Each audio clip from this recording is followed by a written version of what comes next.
বন্ধুসকল, আপোনালোকক তুলিমন কিচেনলৈ স্বাগতম জনাইছোঁ।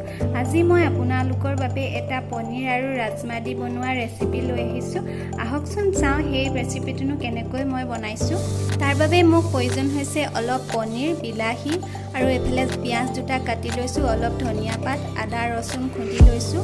এফালে মই তেজপাত 2 খিলামান আৰু এটা জলকীয়া, এটা ইলাচি লৈছোঁ ফোড়নৰ বাবে। এফালে মই লৈছোঁ নিমখ অলপ red chilli powder, Kashmiri powder আৰু হালধি আৰু ধনিয়া আৰু জিৰা, তেজপাত মই ঘৰতে ভাজি পেলাই খুন্দি গুড়ি কৰি লৈছোঁ।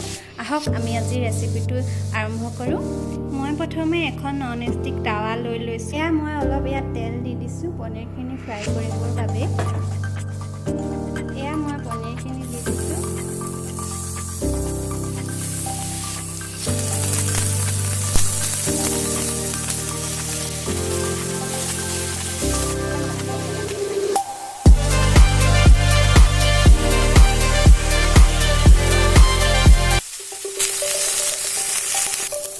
এয়া মোৰ পনীৰ ফ্ৰাই কৰা হৈ গৈছে। এতিয়া মই আন এফালে কেৰাহীখন পাতি ল'ম। এইফালে মোৰ কেৰাহী গৰম হৈ আহিছে। এতিয়া মই ইয়াত অলপ তেল দি দিম। এয়া মই অলপ তেল দি দিছোঁ।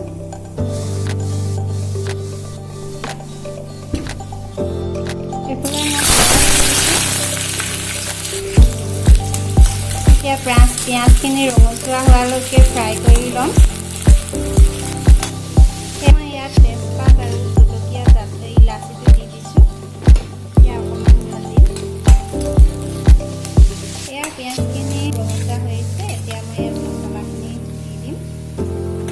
এইফালে মই দিছোঁ আদা ৰচুন পেষ্ট, অলপ নিমখ, এইফালে গোটেই মছলাখিনি মই সম্পূৰ্ণ দি দিছোঁ। এতিয়া অলপ ভাজি দিছোঁ।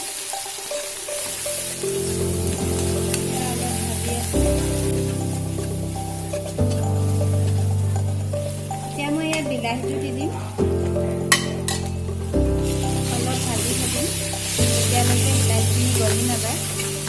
এয়া অলপ বিলাহীখিনি গলি আহিছে। অলপ ভাজি থাকিব। এয়া মই ইয়াত ৰাজমা বইল কৰি দি দিম। এনেকৈ অলপ লৰাই দিম।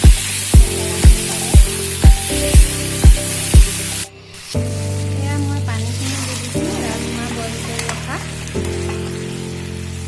আপোনালোকে যিমানটো ডাঠ কৰিব বিচাৰে সেই অনুযায়ী পানীখিনি দিব। এয়া মই উতলিবলৈ দিম। এইখিনি সময়তে মই পনীৰখিনিও দি দিম, যাতে মছলাটো নিমখটো পনীৰখিনি সোমাই যায়। এতিয়া মই ঢাকোন লগাই অলপ উতলিবলৈ দিম। যেতিয়া সম্পূৰ্ণৰূপে শুকাই আহিব তেতিয়া মই নমাই থ'ম। 5 মিনিট ঢাকনখন দি পেলাই এবাৰ চাব লৰাই। যেতিয়া লাহে লাহে ডাঠ হৈ আহিব নমাই ৰাখিব অলপ সময় পিছত। এতিয়া মই এই নমাই থ'ম, হৈ গ'ল। এনেকৈ গেছটো অফ কৰি ওপৰত অলপ এনেকৈ ধনিয়া পাত দি দিছোঁ। ধনিয়া পাত দিলে খাবলৈ ভাল লাগে। এয়া মোৰ পনীৰ চব্জি হৈ গ'ল সম্পূৰ্ণভাৱে। আপোনালোকে এতিয়া এয়া ৰুটি বা ভাতৰ লগত খাব পাৰে। যদি মোৰ ৰেচিপিটো ভাল লাগিছে তেতিয়াহ'লে মোৰ চেনেলটো লাইক কৰিব, কমেণ্ট কৰিব আৰু ছাবস্ক্ৰাইব কৰি দিব। ধন্যবাদ।